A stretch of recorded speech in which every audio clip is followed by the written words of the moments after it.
नमस्ते बच्चों, कैसे हैं आप।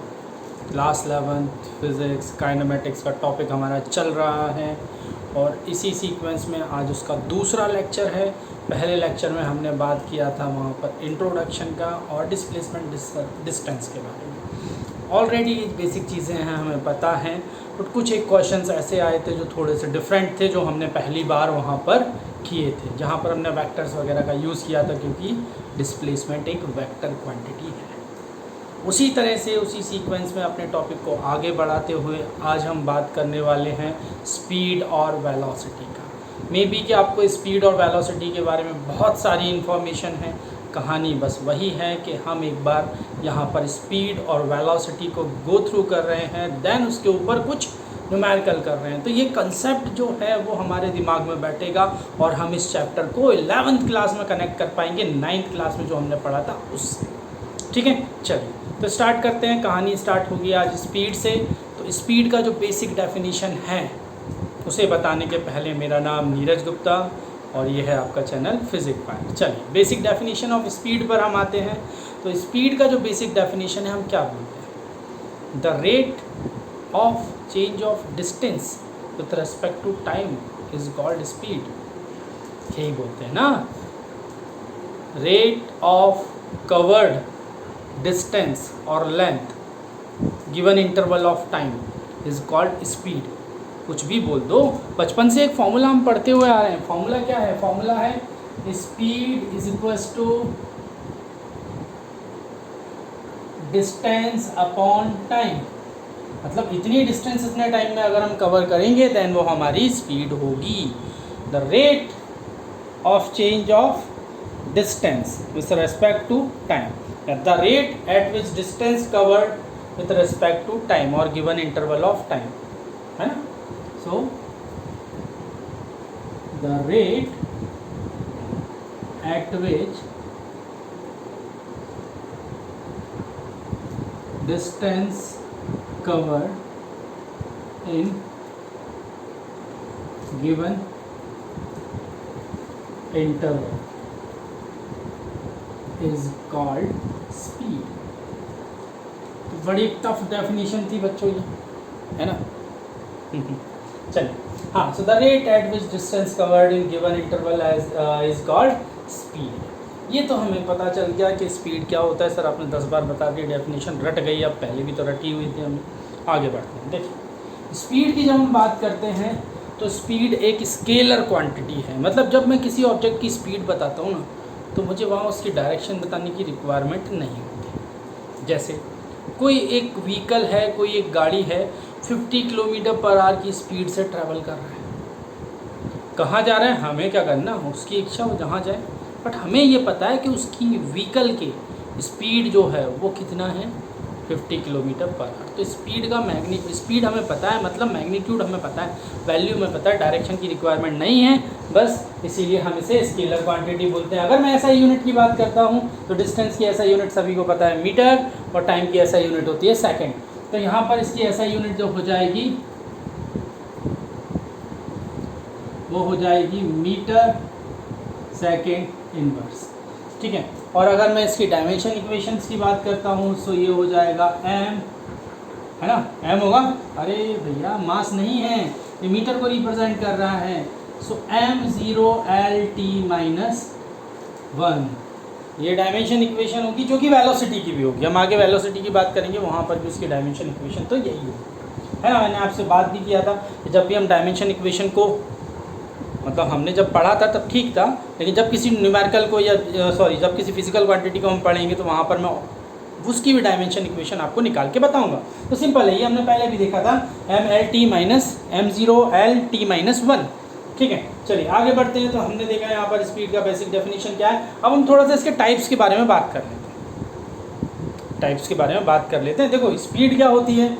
Speed rate of covered distance in given interval of time, rate at which distance covered in given interval of time, है ना? तो इसे हम स्पीड बोल रहे हैं। बट क्या ज़रूरी है स्पीड, ये जो फॉर्म, मतलब मैग्नीट्यूड, जैसे मैंने बोला 50 किलोमीटर पर आवर, तो हर बार क्या 50 किलोमीटर पर आवर रहा होगा उस गाड़ी का? घर से निकली होगी तब भी क्या 50 किलोमीटर पर आवर में, रखी थी तब भी क्या 50 किलोमीटर पर आवर में? नहीं ना, तो हम बात करते हैं स्पीड के टाइप्स की। तो स्पीड के जब टाइप्स की बात की जाए तो जनरली हम क्या बोलते हैं कि भैया यूनिफॉर्म मोशन की, यूनिफॉर्म स्पीड की बात करते हैं। तो यूनिफॉर्म स्पीड क्या है? तो यूनिफॉर्म स्पीड वो स्पीड हो जाएगी, इसका पहला टाइप आ रहा है क्या, यूनिफॉर्म स्पीड। अच्छा, यूनिफॉर्म स्पीड को हम ऐसे डिफाइन कर सकते हैं, distance, equal distance covered in equal interval of time. Equal distance covered in equal interval of time. Like मैं बोलता हूँ कि एक व्हीकल 1 मीटर को 1 सेकंड में मूव कर रहा है, फिर अगले 1 मीटर को 1 सेकंड में मूव कर रहा है, फिर अगले 1 मीटर को 1 सेकंड में मूव कर रहा है, और सो ऑन। तो हर बार 1 मीटर के लिए 1 सेकंड टाइम ले रहा है, इसका मतलब उसका स्पीड यूनिफॉर्म, एक जैसा है, इसका स्पीड वेरी नहीं कर रहा है, बदल नहीं रहा है। तो बस यही आपकी क्या कहलाएगी, यूनिफॉर्म स्पीड कहलाएगी। अगर मैं यहीं पर बात करता हूँ नॉन यूनिफॉर्म स्पीड की, नॉन यूनिफॉर्म स्पीड की कहानी में क्या हो जाएगा, हो सकता है 1 मीटर का डिस्टेंस पहले 1 सेकंड में, फिर अगला 1 मीटर 2 सेकंड में, फिर अगला 1 मीटर, अब उसने वापस से 0.5 सेकंड ले लिया, स्पीड बढ़ा ली। पहले यहाँ स्पीड जो भी चल रही थी, फिर स्पीड कम हो गई, ज़्यादा टाइम ले रहा है, कम टाइम ले रहा है, और स्पीड बढ़ गई। तो यहाँ स्पीड यूनिफॉर्म नहीं है ना। तो हम यहाँ डेफिनेशन, इसमें हम डेफिनेशन क्या देंगे, equal distance covered in equal interval of time. यहाँ हम क्या बोलेंगे, unequal distance covered in equal interval of time, और equal distance covered in unequal interval of time. मतलब या तो अलग अलग डिस्टेंस सेम टाइम में अचीव हो, या सेम डिस्टेंस अलग अलग टाइम में अचीव हो, दोनों ही कंडीशन में हम क्या बोलेंगे, उस ऑब्जेक्ट की स्पीड कैसी है, नॉन यूनिफॉर्म स्पीड है। ठीक है, हमें स्पीड की कहानी समझ में आ गई। सर समझ में क्या आ गई, पहले से ही पता थी, ठीक है ना। डेफिनेशन पता थी, यूनिफॉर्म स्पीड पता थी, नॉन यूनिफॉर्म स्पीड पता थी। अब एक इंटरेस्टिंग चीज़ जो आपने पहले भी पढ़ी थी और वहाँ पर भी आप कंफ्यूज होते थे इन क्लास 9, है ना। क्या interesting cheese, sir average speed.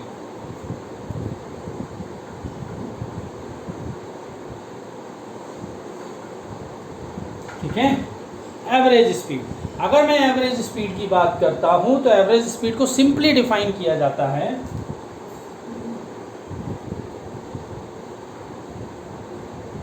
Total distance covered in particular given interval of time, so time taken या टोटल टाइम। तो टोटल डिस्टेंस मतलब एवरेज स्पीड क्या है, एवरेज स्पीड एक रेशो है किस किस का, टोटल डिस्टेंस, जितना भी आपने डिस्टेंस कवर किया उन सभी का टोटल निकाल लो, अपॉन जितने टाइम में कवर किया उससे डिवाइड कर दो, एवरेज स्पीड मिल जाएगा, एवरेज स्पीड मिल जाएगा। जैसे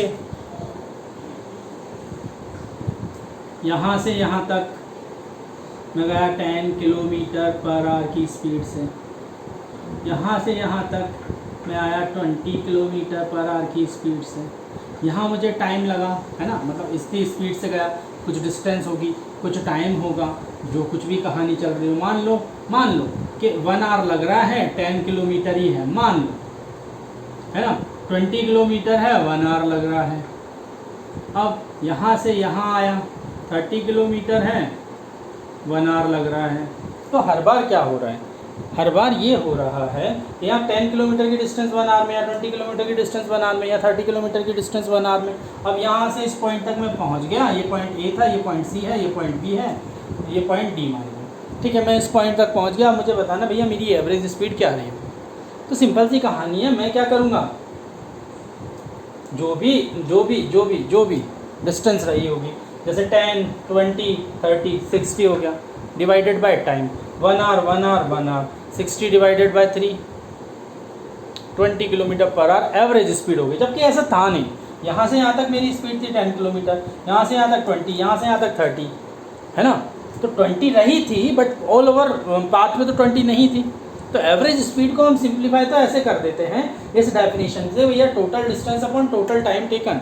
क्या ये डेफिनेशन सफिशिएंट है एवरेज स्पीड को निकालने के लिए? मेरे हिसाब से नहीं। फिर हमें थोड़ा सा दिमाग और लगाना पड़ता है, जैसे कि मैं इसको रब करता हूँ। मान के चलो मैं केस 1 ले लेता हूँ, एवरेज स्पीड के फॉर्मूले में केस 1 ले लेता हूँ। ये मेरे पास आ गया केस 1। क्या है केस 1? तो केस 1 ये है कि मान लो कि कोई पार्टिकल है जो कि मूव कर रहा है ना, जो भी मूव कर रहा है v1 स्पीड, फिर v2 स्पीड, फिर v3 स्पीड, फिर v4 स्पीड, इस तरह से at t1 t2 t3 dash dash dash tn और यहाँ भी है। तो एक पार्टिकल है जो टाइम t1 पर कितनी स्पीड के साथ ट्रैवल कर रहा था v1, टाइम t2 पर कितनी स्पीड के साथ ट्रैवल कर रहा था v2, टाइम t3 पर कितनी स्पीड के साथ ट्रैवल कर रहा था v3 और respectively so on time tn पर vn स्पीड के साथ ट्रैवल कर रहा था। तो particular given interval of time पर उसकी स्पीड बता दो। अब वो आपसे पूछ रहे हैं यार एवरेज स्पीड निकालो। क्या निकालो? एवरेज स्पीड निकालो। आपने कहा ठीक है एवरेज स्पीड निकालो। तो सर आपने एवरेज स्पीड का फॉर्मूला बताया था टोटल डिस्टेंस, हमें डिस्टेंस नहीं दिया, मैंने कुछ देर के मान लिया x1 x2 x3 dash dash dash xn upon total time, time दिया हुआ है t1 t2 t3 dash dash dash t। Clear? अब कहानी क्या बनेगी? क्या आपको डिस्टेंस दी गई है? नहीं दी गई। तो कोई बहुत बड़ी बात है, बहुत बड़ा मुद्दा है ये कि हम डिस्टेंस नहीं निकाल पाएंगे? नहीं है यार, distance is equals to speed into time. Speed भी दिया है, टाइम भी दिया है, मतलब पर्टिकुलर टाइम पर पर्टिकुलर स्पीड दिया है, तो क्या आप डिस्टेंस नहीं निकाल सकते? मान लो x1 डिस्टेंस को ट्रैवल करने में, मतलब x1 डिस्टेंस जो ट्रैवल हो रही है वो कितनी है, तो x1 पर टाइम कितना था t1 और स्पीड कितनी थी v1। So distance is equals to speed into time, मतलब v1 इंटू t1, फिर v2 into t2, v3 into t3 dash dash dash vn into tn upon. तो इस फॉर्मूले से हम बड़े आराम से कैलकुलेट कर सकते हैं। अच्छा, अब किसी ने हमसे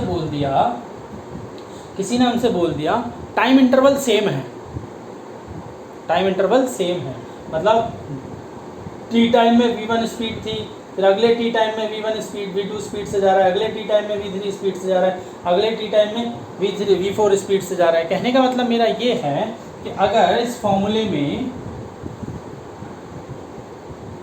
t1 is equals to t2 is equals to t3 is equals to tn put कर दिया जाए, मतलब सारे टाइम बराबर आ जाए, इक्वल इंटरवल ऑफ टाइम हो जाए, तो कहानी क्या बनेगी? फिर कहानी ये सिंपल सी बनेगी कि भैया ये t ये t ये t ये t सब t, नीचे भी t हो गए, तो क्या t से कॉमन नहीं निकल सकता? बिल्कुल निकल सकता है। तो फॉर्मूला क्या बनेगा एवरेज का? एवरेज स्पीड का फॉर्मूला बनेगा v1 plus v2 plus v3 dash dash dash vn divided by n।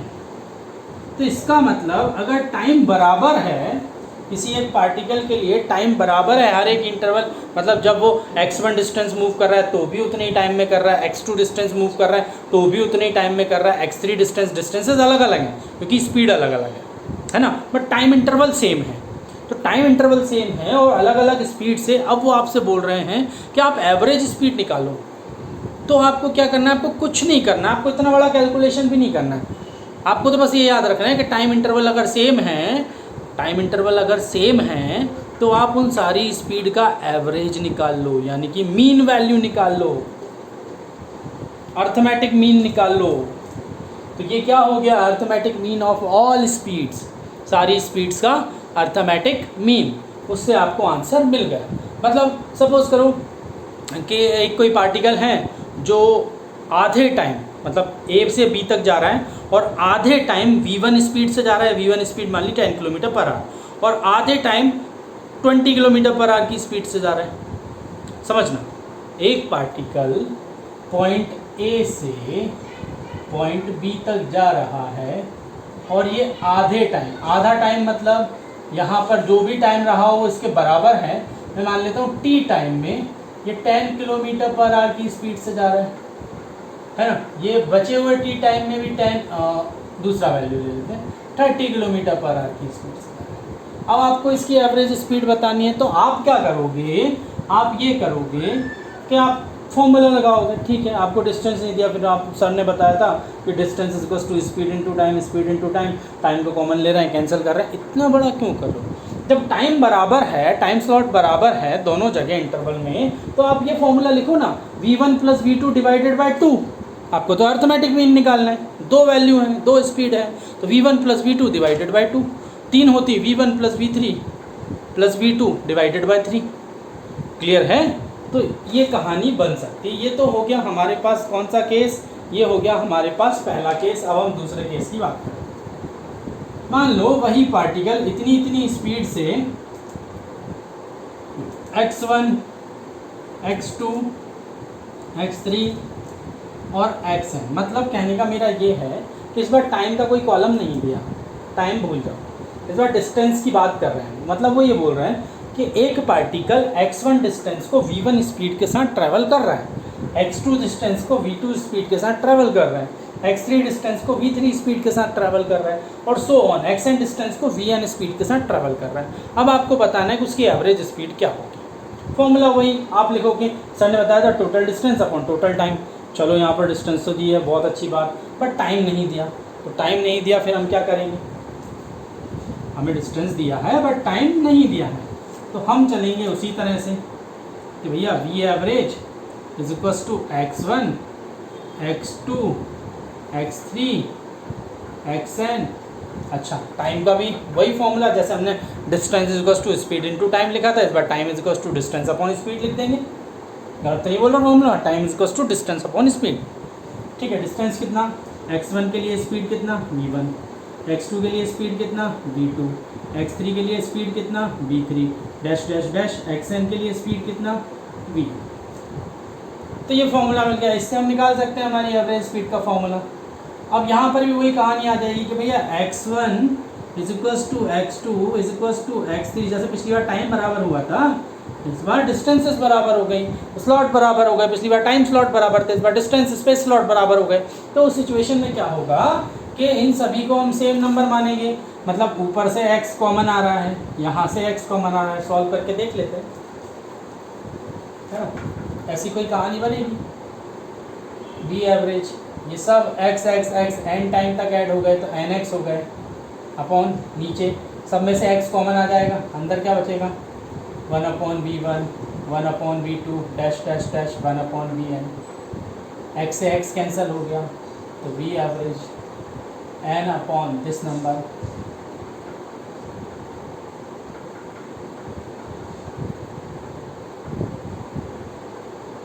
पिछली बार अर्थमेटिक मीन निकल रहा था उन स्पीड्स का जब टाइम स्लॉट बराबर थे, इस बार स्पेस स्लॉट बराबर है, तो यहाँ पर ये इस टर्म को बोला जाता है हार्मोनिक मीन। क्या बोलते हैं, हार्मोनिक मीन। अपॉन में आते हैं ना नंबर। चलो, मैथ्स वाले बच्चों के लिए ठीक है, पता चल जाएगा आगे जाके मैथ्स में।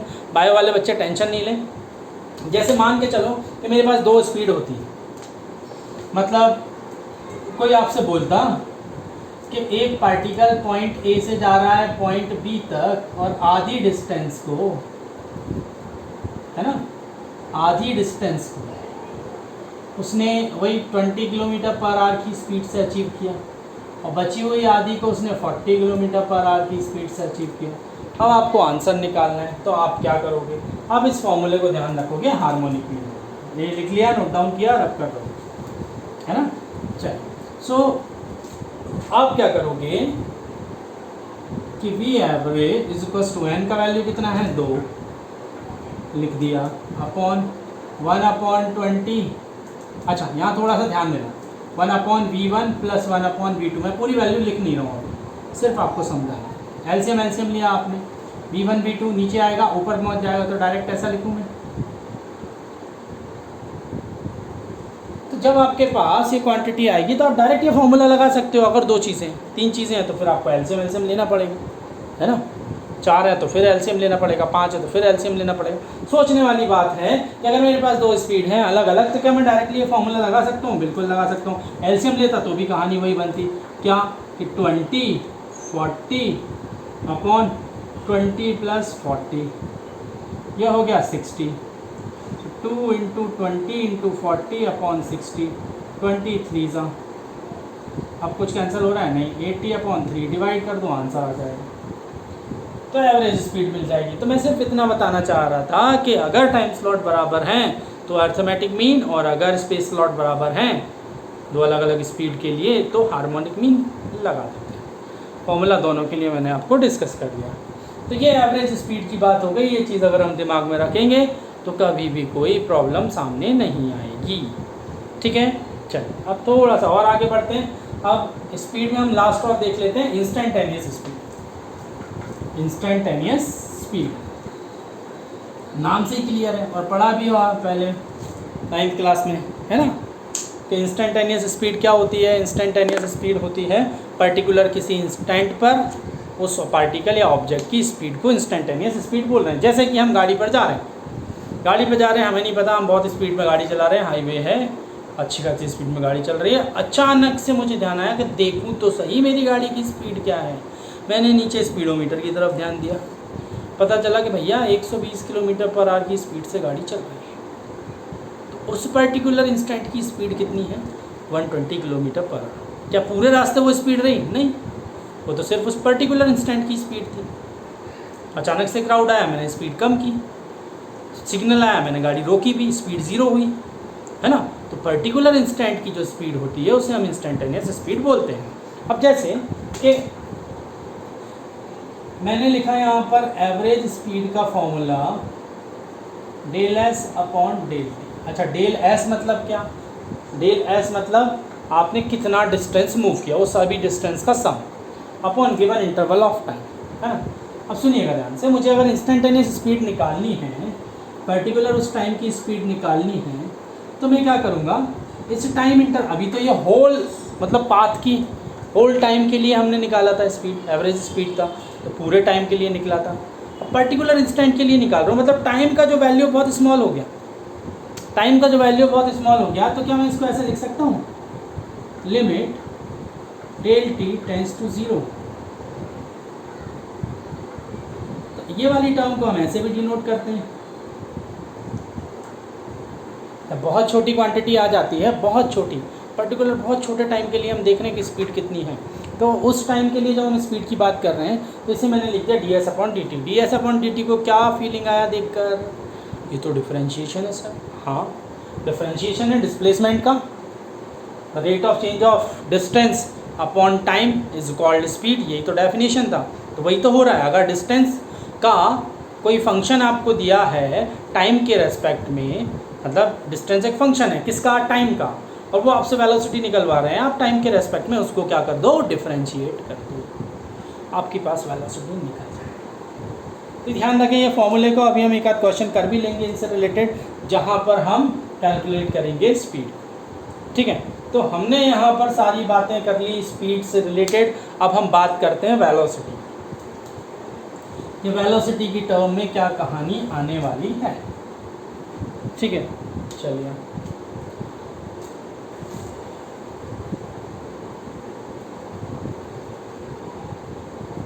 जैसे हमने देखा स्पीड क्या है,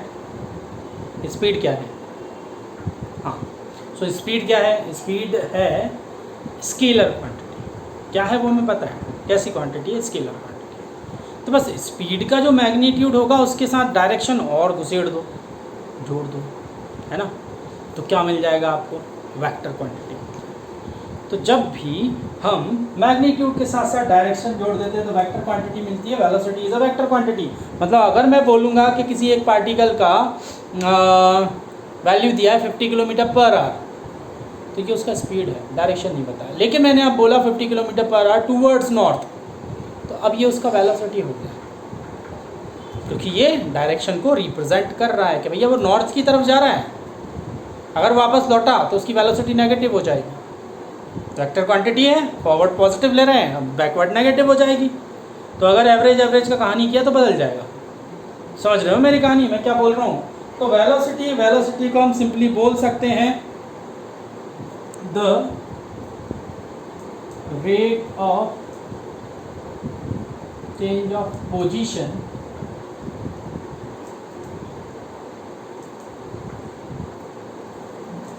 and displacement, the rate of change of position with respect to time is called velocity। तो हमें वेलोसिटी का डेफिनेशन पता चल गया। ये एक स्केलर क्वांटिटी है, ऐसा यूनिट वही रहती है, डायमेंशन भी वही रहने वाली है। तो कोई फ़र्क नहीं पड़ेगा यहाँ पर कि ऐसा यूनिट बदलेगी नहीं बदलेगी, डायमेंशन बदलेगी नहीं बदलेगी, है तो भैया ये वही चीज़ ना। वेलोसिटी हो चाहे स्पीड हो, एक स्केलर क्वांटिटी है, मतलब सिर्फ मैग्नीट्यूड है, एक के साथ डायरेक्शन भी है। बट इसके अंदर जिन जिन फिजिकल क्वांटिटी से, जिन बेसिक फंडामेंटल फिजिकल क्वांटिटी से बन रही है, वो तो दोनों ही टर्म में सेम ही रहेगी, बदलेगी तो नहीं।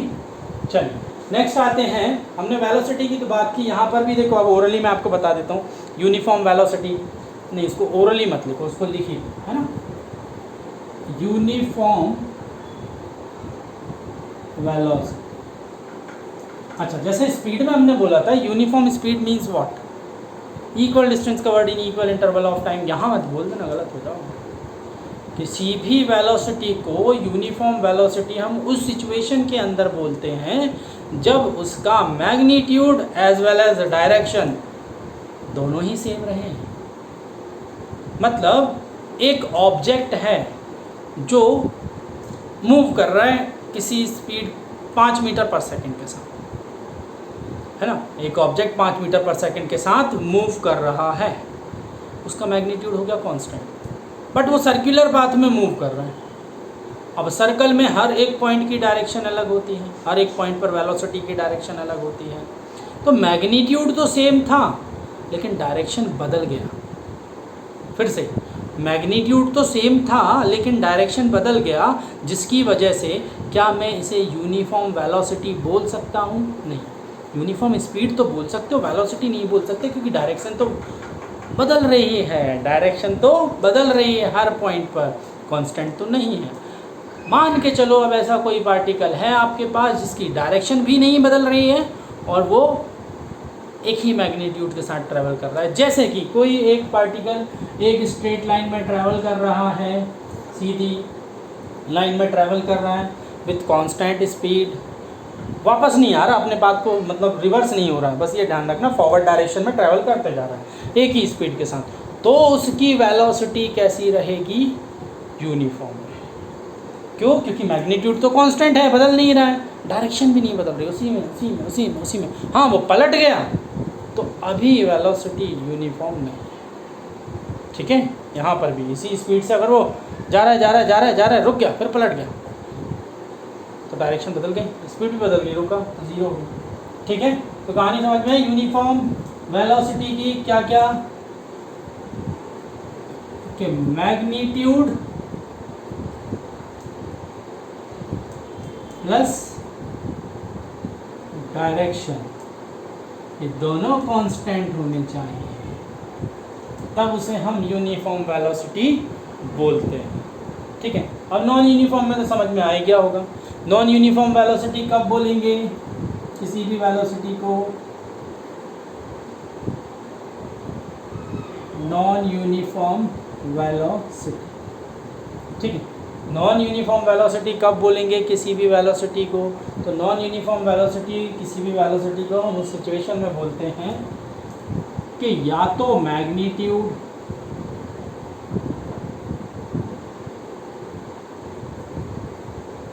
और डायरेक्शन और बोथ ये वेरी करें। ठीक है, तो इस कंडीशन में हम उस ऑब्जेक्ट की वेलोसिटी को नॉन यूनिफॉर्म वेलोसिटी बोल देते हैं। ठीक है, अब यहाँ पर भी कहानी आती है एवरेज वेलोसिटी की। तो कहानी वही है, एवरेज वेलोसिटी, जो एवरेज स्पीड थी वही चीज़ें चल रही हैं, बट वेलोसिटी है तो डायरेक्शन भी है, तो जो एस था इस बार हम डायरेक्शन के साथ लिखेंगे, बाकी वही कहानी होगी कि टोटल डिस्प्लेसमेंट है ना, फाइनल डिस्प्लेसमेंट, टोटल मत दो, final displacement upon given interval of time. But यही कहानी है कि भैया वेक्टर क्वांटिटी है, वेक्टर क्वांटिटी है तो डिस्प्लेसमेंट को देखना पड़ेगा। अगर कोई एक पार्टिकल किसी सर्कुलर पाथ पर इवॉल्व कर रहा है, इनिशियल से घूम के वापस से उसी पर आ गया, मतलब इनिशियल भी वही है, फाइनल भी वही है, तो डिस्प्लेसमेंट हो गया ज़ीरो, तो फाइनल डिस्प्लेसमेंट कितना हो गया? ज़ीरो, है ना। टाइम कुछ भी लगा हो, वेलोसिटी क्या हो गई? ज़ीरो। एवरेज वेलोसिटी क्या हो गई? ज़ीरो। तो ये कहानी याद रखनी पड़ती है। अब इतनी चीज़ें हमें समझ में आने लगी हैं। ठीक है, तो ये चारों बातें तो हमने कर ली। अब यहाँ पर भी हम केस 1 और केस 2 समझते हैं, और याद रखना उसको हमने थोड़ा सा डिस्कस भी किया था जब इंटीग्रेशन वाला पार्ट कर रहे थे मैथमेटिकल टूल्स के अंदर, अगर आप लोगों को याद हो तो, है ना। तो वहाँ पर मैंने एवरेज वेलोसिटी के लिए, एवरेज फंक्शन के लिए कुछ फॉर्मूला लिखा था, आई होप के लिखा था मैंने, है ना। चलो,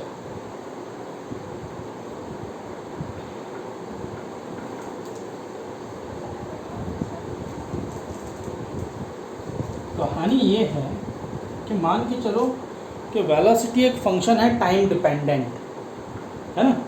वेलोसिटी कैसा फंक्शन है, टाइम डिपेंडेंट। तो if velocity is continuously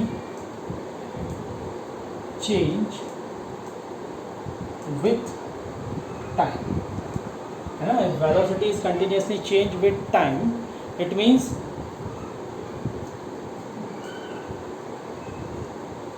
velocity is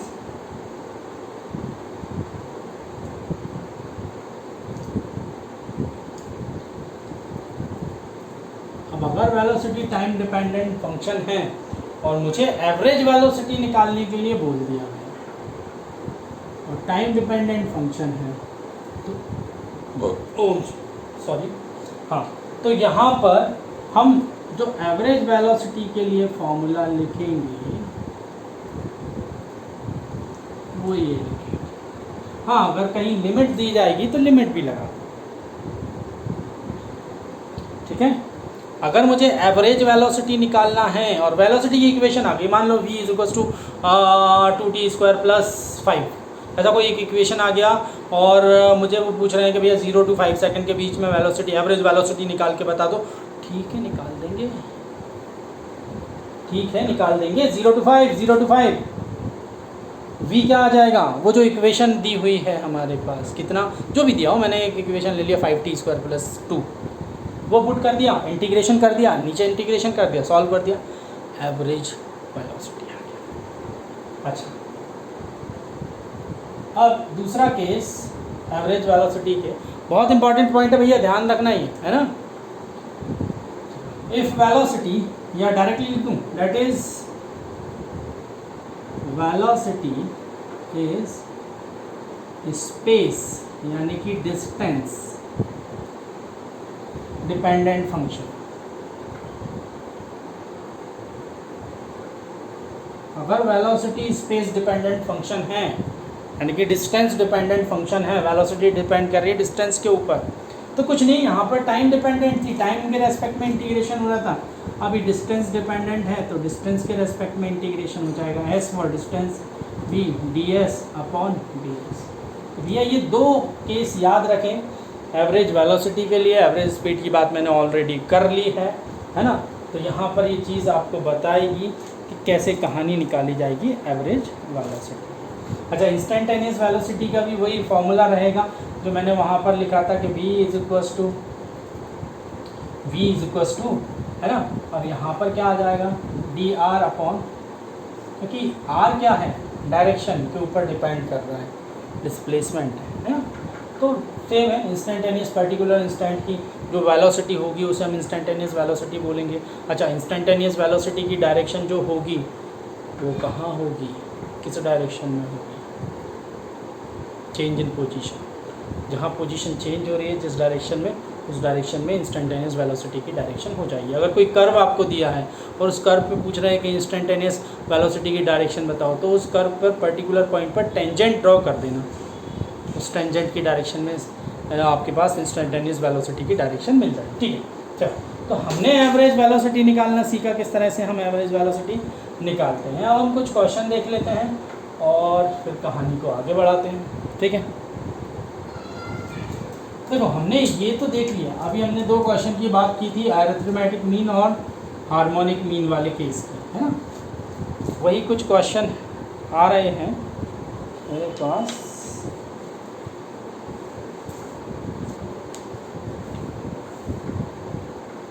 general question है, ये क्वेश्चन आपको बहुत जगह देखने को मिल जाएगा, है ना। ये क्वेश्चन लिख रहा हूँ, ओरली आंसर तो हमें पता है और मैंने बता भी दिया है आपको। एक बार क्वेश्चन लिख लेते हैं कि किस टाइप से क्वेश्चन आपसे पूछा जाते हैं, फिर इसी कंसेप्ट के ऊपर एक धांसू क्वेश्चन पर। चलो, पहले ये दो क्वेश्चन। पहला क्वेश्चन ये है, if a particle travel the first half distance, if a particle travels the first half distance. If a particle travels the first half distance with speed v1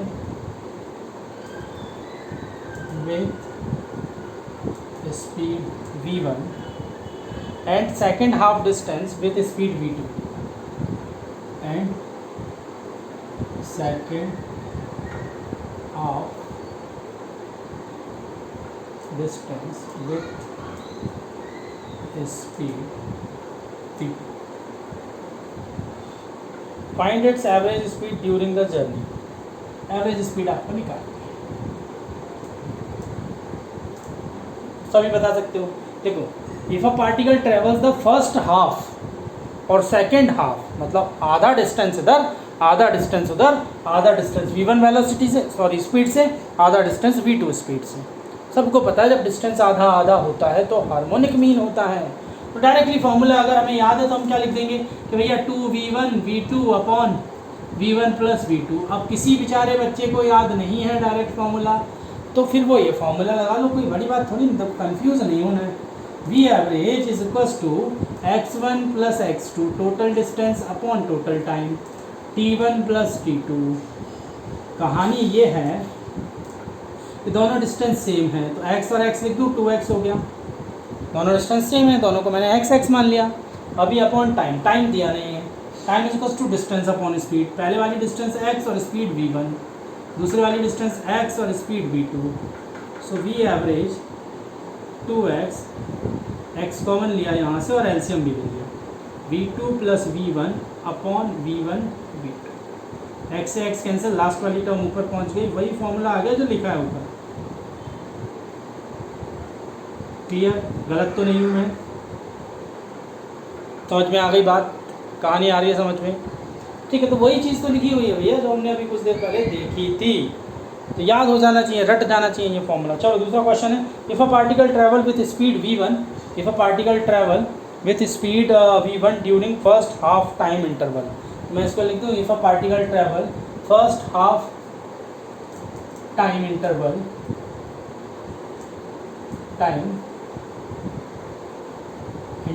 with speed v1 and second half time interval with speed v2। Average निकालना है। अच्छा, अब time को आधा आधा कर दिया कि पहले आधे टाइम में v1 स्पीड से, फिर आधे टाइम में v2 स्पीड से, तो क्या अब ये वाला फॉर्मूला लगेगा? नहीं लगेगा। अब तो डायरेक्टली हम अरिथमेटिक मीन, या जिसको हम मीन बोलते हैं, जिसको एवरेज नंबर बोलते हैं, उससे कहानी करते हैं। v1 प्लस v2 अपॉन 2, दो वेलोसिटी, 10 वेलोसिटी होती तो v1 plus v2 plus v3 plus dash dash dash v10 upon 10। ठीक है, चलो कहानी यहाँ पर भी सेम रहेगी। अच्छा, इस बार आपको डिस्टेंस नहीं दिया तो हमने कहा मत देने दो, हमें ये पता है distance is equals to speed into time. Distance is equals to speed into time.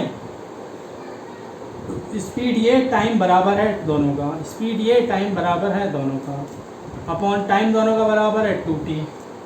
अब तो क्लियर ही दिख गया, ये तो डायरेक्टली t कॉमन लेके हो गया solve. V average t common लिया, v1 प्लस v2, ये 2 यहाँ पर, ये कैंसिल, फॉर्मूला आ गया। तो क्या ये बहुत ज़्यादा टफ क्वेश्चन थे? नहीं, बिल्कुल रट गए होंगे, अब तो दिमाग में बैठ गए होंगे। याद रखना, कभी भी ये क्वेश्चन दिखें, स्पेशली नीट वाले बच्चे, है ना, कोई क्वेश्चन दिखे आपको सॉल्व वॉल्व नहीं करना, फट से आंसर निकाल दो, टिक कर दो, है ना, टाइम ज़्यादा कंज्यूम नहीं करना। चलो अब एक इसी टाइप का क्वेश्चन लेते हैं बट थोड़ा सा अलग है। A particle travels first half of the total distance. A particle travel first half of the total distance, जो भी टोटल डिस्टेंस है उसका फर्स्ट हाफ, है ना, of the total distance with speed v1, with speed v1। इतनी कहानी तो वही है, आपको लगेगा क्वेश्चन वही है, नहीं। आगे, in second half distance in second half in second half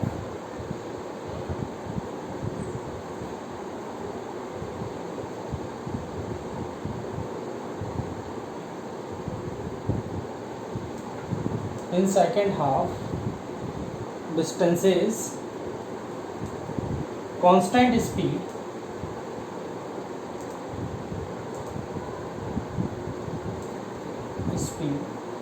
in one third time is v2, and in remaining two-third time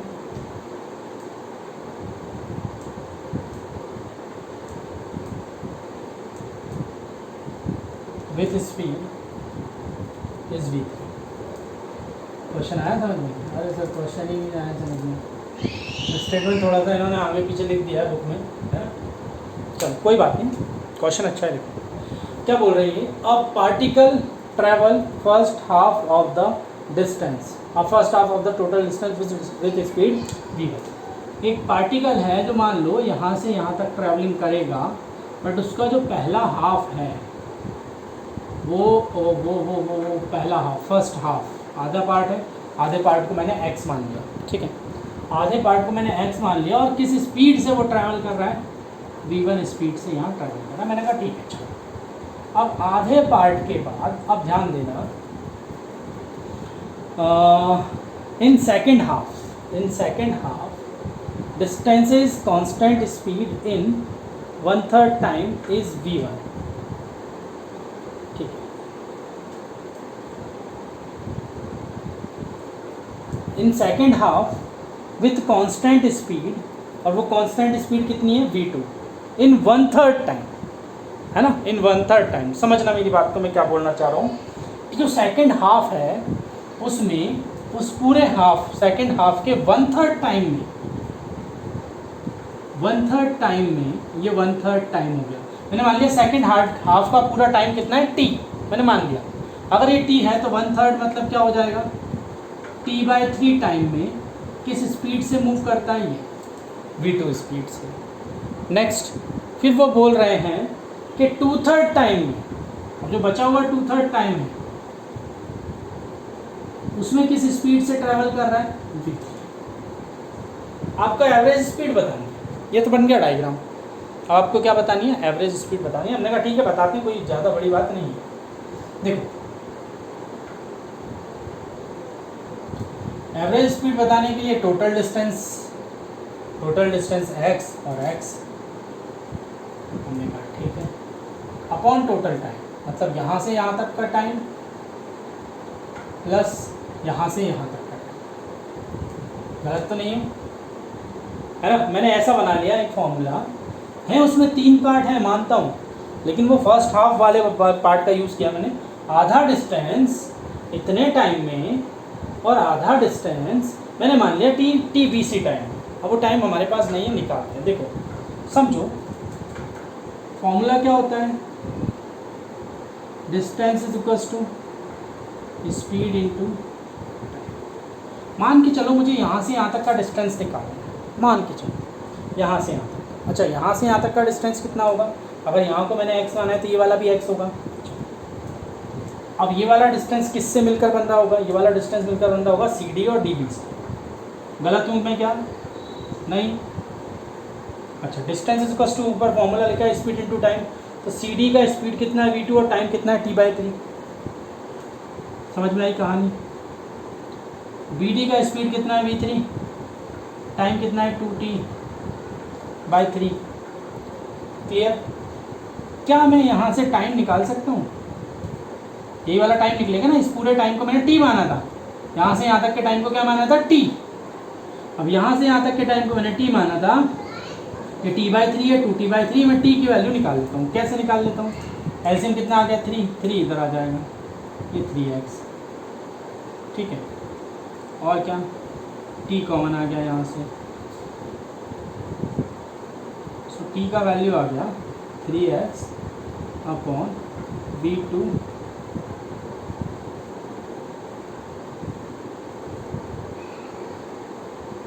इतनी बात समझ में आ गई। अच्छा ये टी क्या है, मैं बार बार बोल रहा हूँ, यहाँ से यहाँ तक का टाइम, यहाँ से यहाँ तक का टाइम AC है, टी AC। टी BC कितना है वो मैंने टी माना है, और टी की वैल्यू कितनी है ये, इसको चाहे टी लिख लो या टी BC लिख लो, बात है। चलो अब पुट करें वैल्यू, देखो कहाँ है। अच्छा एक और चीज़ निकालना है, यहाँ का टाइम हमें नहीं पता, कहाँ निकालूँ, इधर निकाल दूँ।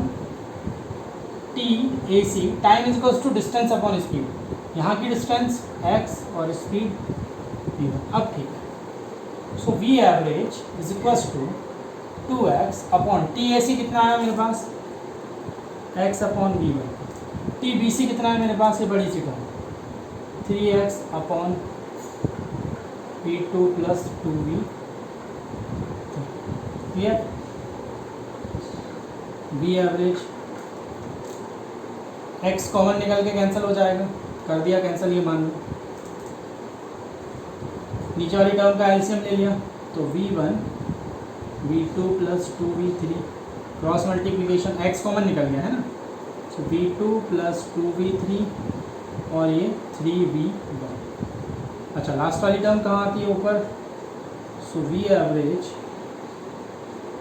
इज इक्वल्स टू 2 और ये वाली पूरी टर्म 2v1 ब्रैकेट के अंदर v2 2v3 अपॉन ये 2 क्या 3v1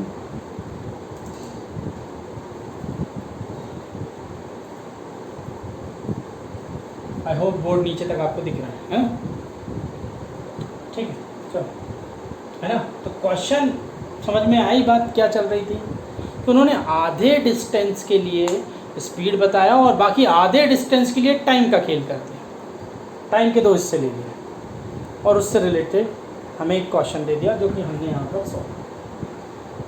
ठीक, तो हमने क्या करा, हमने यहाँ से यहाँ तक का टाइम निकाला। कैसे निकाला टाइम, यहाँ से यहाँ तक का टाइम हमने मान लिया कुछ देर के लिए t, तो ये हो जाएगा t/3 या 2t/3। अब डिस्टेंस निकाल लेते हैं, अगर इसको x मान लो ये भी x हो जाएगी, तो x is equals to speed into time, दोनों को प्लस कर दिया, टाइम निकल गया। चलो इस के टाइम निकल जाएगा डायरेक्टली, क्योंकि डिस्टेंस दिया स्पीड दिया, निकल गया। अब एवरेज फार्मूला तो यही होता है हमारे पास, total distance upon total time. Distance x माना था, टाइम रख दिया, x जो माना था वो नंबर कैंसिल हो गया, x कैंसिल हो गया, x आया भी नहीं हमारे सॉल्यूशन में, जो गिवन था वो आ गया।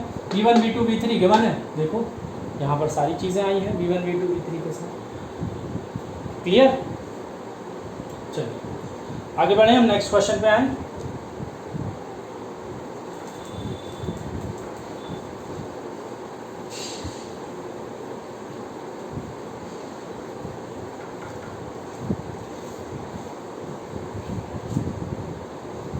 नेक्स्ट क्वेश्चन जो हमारे पास आ रहा है, ये बोल रहे हैं इस क्वेश्चन में, a bird flies due to north with speed 20 metre per second in 15 second.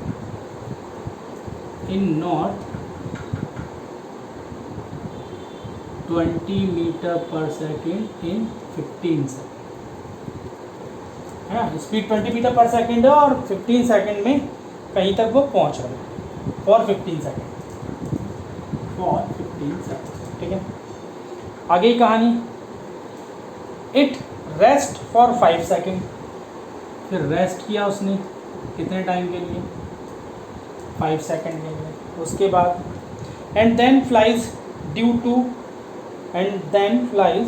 Due south with speed या with velocity 24 metre per second for 10 second. तो जब साउथ के लिए वो गई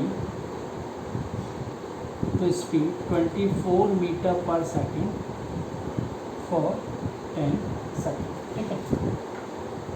find the average speed and magnitude of the average velocity for the whole trip. Average speed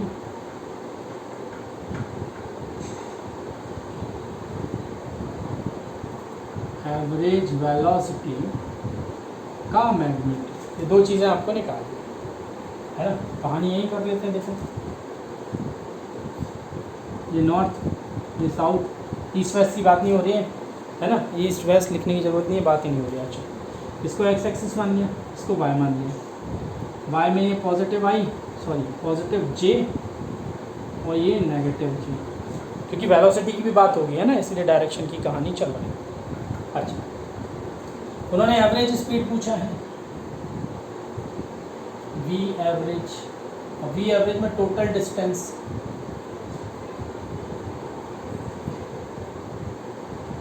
upon total time. अब total distance में क्या, देखो पहले नॉर्थ की डायरेक्शन में उसका कुछ डिस्टेंस होगा, distance is equals to speed into time, गलत तो नहीं हुआ, स्पीड इनटू टाइम प्लस, यहाँ तो रेस्ट पे रही तो मतलब डिस्टेंस कुछ भी नहीं है यहाँ पर। अच्छा, तीसरी कंडीशन में साउथ में डिस्टेंस कितना हो जाएगा, speed into time upon total time. Total time पहला वाला था 15 सेकेंड, दूसरा वाला है 5 सेकेंड, भले से रुकी है लेकिन टाइम तो कंज्यूम हुआ, तीसरा वाला है 10 सेकेंड। तो ये आ गया 15 टू 30, 300, 240, 30, गलत तो नहीं हो,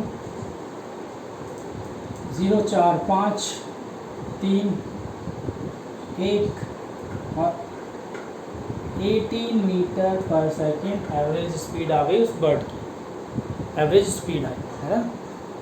तो ये कहानी तो हमने कर ली। अब हम बात कर रहे हैं किसकी, अब हम बात कर रहे हैं एवरेज वेलोसिटी की।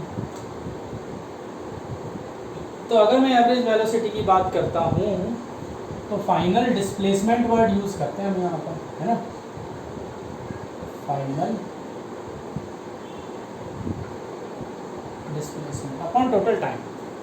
टोटल टाइम वाली कहानी तो सेम रहेगी, डिस्प्लेसमेंट वाली टर्म पर हम आ जाते हैं।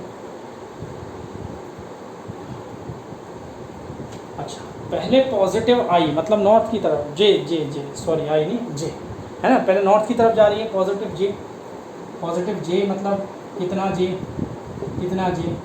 Distance is equals to speed into time, यही लिखूंगा मैं, distance is equals to speed into time. तो अगेन ये 300 बट जे यहाँ पॉजिटिव। फिर अब साउथ की तरफ जा रही है ये दोनों 240 बट जे कैसा हो जाएगा माइनस में, डायरेक्शन चेंज होगा, टाइम तो वही रहेगा। अच्छा, 300 जे माइनस 240 जे, तो ये आ जाएगा आपके पास 60 जे। अब आप कैंसिल आउट कर दें तो ये आपके पास आ गई एवरेज वेलोसिटी। वेलोसिटी है तो डायरेक्शन तो आनी ही थी, बट हमें क्या निकालना है, मैग्नीट्यूड ऑफ एवरेज वेलोसिटी। तो हमने मैग्नीट्यूड निकाल दिया इसका, मैग्नीट्यूड यही होता है ना, magnitude means what, unit vector का मैग्नीट्यूड 1 और 2 का 2 आ जाएगा। तो मैग्नीट्यूड कितना आ गया आपके पास। तो क्वेश्चन बहुत ज़्यादा टफ था, नहीं था ना, सिंपल क्वेश्चन था। एक आध हम डिफरेंशिएशन वाला क्वेश्चन भी ले लेते हैं, है ना। अभी बताया था आपको वेलोसिटी क्या, ds अपॉन dt या dx अपॉन dt। ठीक, चलिए क्वेश्चन हाँ ये लिख लो। The displacement of a particle moving along a straight line is given by. तो एक पार्टिकल एक स्ट्रेट लाइन की में मूव कर रहा है और उसका डिस्प्लेसमेंट कुछ दे दिया 5t - 6, ठीक है। s यहाँ पर सेंटीमीटर में है और t यहाँ पर सेकंड में। ये जो s है वो सेंटीमीटर में और t है वो सेकंड में, ठीक है। आगे इनिशियल स्पीड ऑफ पार्टिकल और स्पीड एट 4 सेकंड, बहुत बेसिक क्वेश्चन है ना। Initial speed of particle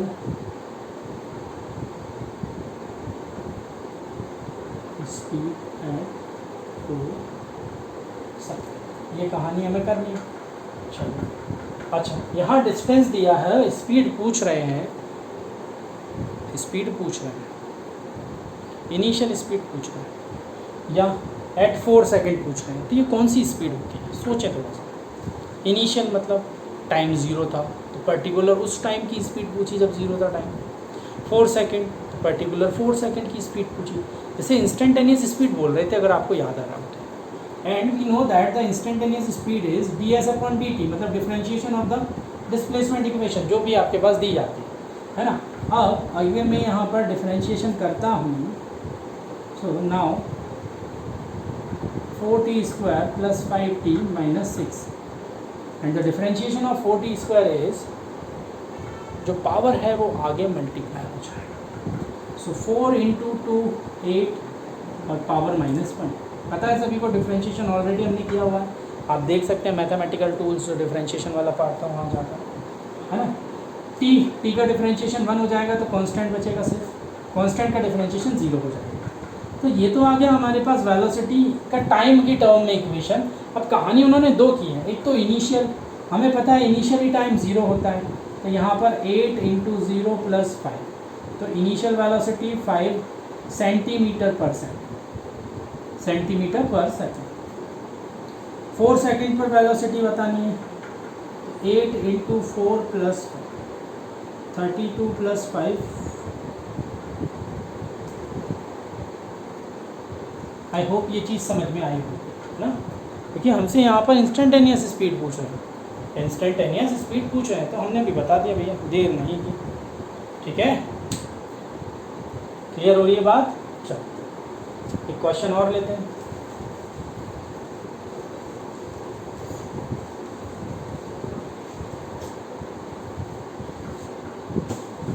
question में हमसे बोल रहे हैं the distance travelled by the particle in time t, the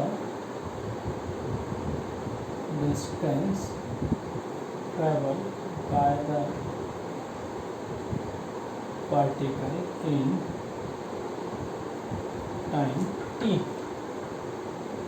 time t is given by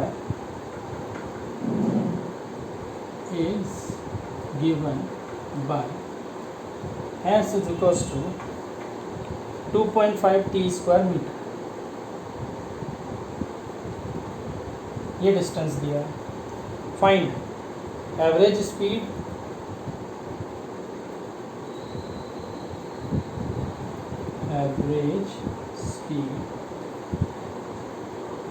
during time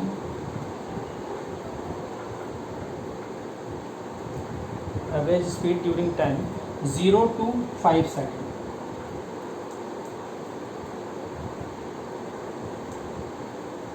and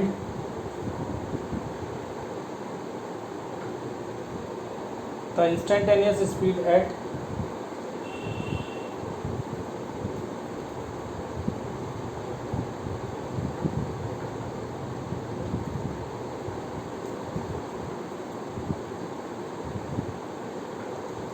दो चीज़ें निकालनी है।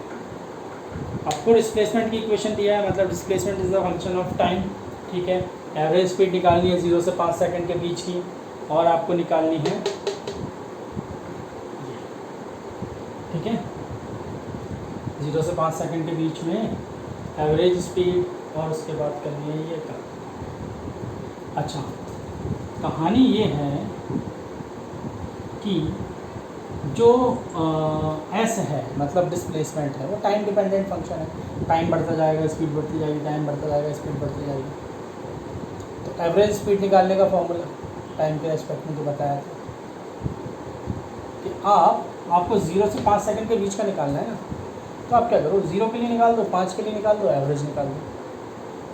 समझ रहे हो ना मेरी बात में क्या बोल रहा हूँ। 0 के लिए निकाल दो, 5 के लिए निकाल दो, एवरेज निकाल दो।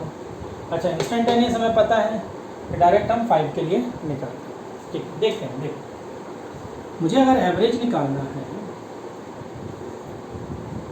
तो सबसे पहले वी एवरेज के लिए मैं क्या करूँ, मुझे पता होना चाहिए कि डिस्टेंस 0 सेकंड पर कितना होगा, तो 0 है ना, गलत तो नहीं हूँ। वही डिस्टेंस 5 सेकंड पर कितना होना चाहिए। समझ रहे हो मैं क्या बोलना चाह रहा हूँ। ये एवरेज स्पीड है, इंस्टेंटेनियस स्पीड नहीं है। डिफरेंशिएशन करेंगे क्या, तो हम क्या रखें, टोटल डिस्टेंस। तो डिस्टेंस एट 0 और distance at 5 upon time at 0, तो वो तो हमें पता है 0 पर 0 जाएगा, time at 5। Average is equals to distance at 0, 0, distance at 5 25, 25, 625 और 62.5 अपॉन टोटल टाइम।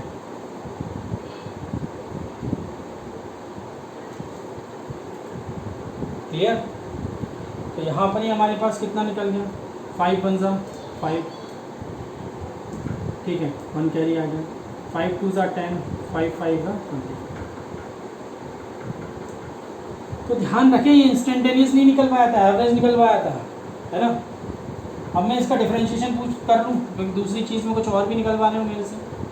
तो v is equals to D S upon D T, differentiation इसका हो जाएगा 2 इंटू 2.5 5t। कितने सेकंड के लिए निकलवा रहे हैं वो, कितने सेकंड के लिए निकलवा रहे हैं, 5 सेकंड के लिए, ठीक है। तो 25 मीटर, ये इंस्टेंटेनियस स्पीड आ गया 5 सेकंड पर, और ये मेरे पास एवरेज स्पीड आ गया इस सिचुएशन।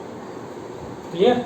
अच्छा, क्या होता यहाँ पर अगर जैसे मैं पहले डिफरेंशिएशन कर लेता, है ना, डिफरेंशिएशन कर लेता, वेलोसिटी कितना आ जाता 5t, फिर 0 के लिए निकालता वेलोसिटी 0, फिर 5 के लिए निकालता 25, उन दोनों को प्लस करके 2 से डिवाइड करता 12.5, एवरेज तो वही आ रहा है। तो वही इनिशियल मैंने आपको बोला था कि जब टाइम डिपेंडेंट फंक्शन कहीं भी आता है ना आपके पास, जब स्पीड टाइम डिपेंडेंट फंक्शन है, तो सिचुएशन में आप ये कर सकते हो कि भैया इनिशियली स्पीड निकाल लो, फाइनली स्पीड निकाल लो, जैसे भी निकल रहा हो उन दोनों का एवरेज निकाल दो, आपके पास आंसर आ जाए। ठीक है, चलिए एक क्वेश्चन और लेते हैं, आज की क्लास का लास्ट क्वेश्चन, उसके बाद क्लास को वाइंड अप करते हैं।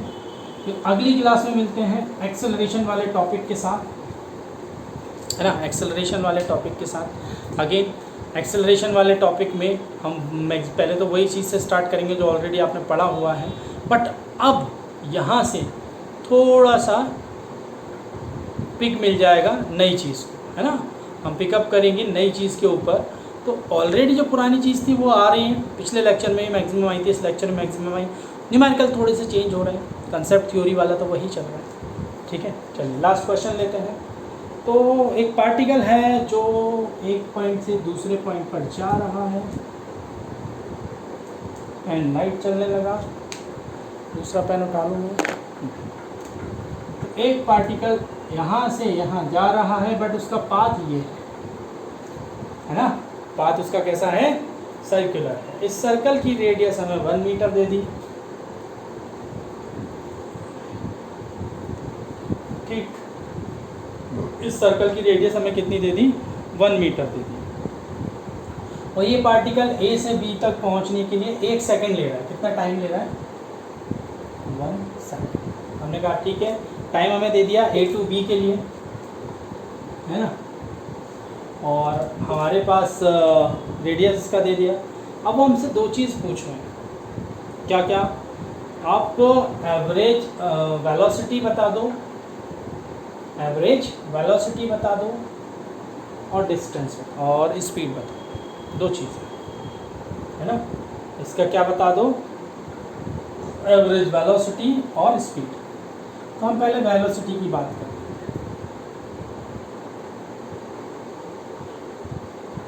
अब चूँकि वेलोसिटी अगर कहानी करते हैं, so D R vector upon D T, time की कहानी तो हमें ठीक है पता है 1 सेकेंड है। डी आर मतलब डिस्प्लेसमेंट, कहाँ से कहाँ, ए टू बी वेक्टर। अब ए टू बी वेक्टर क्या हो जाएगा, डायमीटर ऑफ द सर्कल, और वो सर्कल कितना बड़ा है, वो सर्कल 2 मीटर का है, गलत तो नहीं बोल रहा हूँ, है ना। वो सर्कल कितना बड़ा है, 2 मीटर। हमें इसका मैग्नीट्यूड भी पूछ रहे हैं, तो डायरेक्शन बताने की ज़रूरत नहीं, 2 मीटर, 2 का मैग्नीट्यूड 2 हो जाएगा। सो मेरे पास ये हो गया मीटर पर सेकेंड, है ना। अब अगर मुझसे यहाँ पर स्पीड पूछा जाता है, तो speed is equals to distance upon time. Distance कितना हो गया, 2 पाई आर ए ना divided by 2 upon time, time again 1 second, 2 से 2 कैंसिल हुआ, पाई, पाई की वैल्यू 2 7 है ना, इंटू रेडियस कितनी है, सो 22 अपॉन 7 मीटर पर सेकेंड। ये मेरे पास स्पीड हो गया, इतना मेरे पास वेलोसिटी, एवरेज वेलोसिटी। ठीक है। तो ये क्वेश्चन तो बहुत बेसिक सा क्वेश्चन था, ज़्यादा कुछ नहीं था, है ना। तो आज के लेक्चर में हमने बात किया स्पीड और वेलोसिटी से रिलेटेड। देखो प्रीवियस लेक्चर और आज का लेक्चर बार बार मैं बोल रहा हूँ, बहुत बेसिक टर्म से स्टार्ट किया है कि भैया जो बच्चे नए हैं, हमने इतना ध्यान नहीं दिया है, अभी देना स्टार्ट कर दो, बहुत मेहनत लगेगी 11th क्लास में, है ना। सो आपको अगर नीट के लिए, जेई के लिए मूव करना है तो भैया प्रयास आपकी तरफ से करने पड़ेंगे। और जो बच्चे स्टार्टिंग से मतलब उतने ज़्यादा फेमिलियर नहीं हुए हैं फिज़िक्स के सब्जेक्ट के साथ में, उन्हें थोड़ी सी प्रॉब्लम आ सकती है। तो मैं हर एक लेक्चर में बहुत बेसिक सी चीज़ें उठा रहा हूँ, फिर धीरे धीरे करके हम उसके एक्सटेंडेड लेवल पर भी जाते हैं। क्लास में उस लेवल के क्वेश्चन भी आते हैं जो एक बहुत अच्छा लेवल है और कॉम्पिटिटिव लेवल पर जिसे हम बोल सकते हैं, ठीक है। तो आप बिल्कुल बेसिक से चलें। जो बच्चे ऑलरेडी ये सब चीज़ें कर चुके हैं भैया वो स्किप भी कर सकते हैं, है ना। बिल्कुल स्किप आउट करो और आगे की तरफ बढ़ो।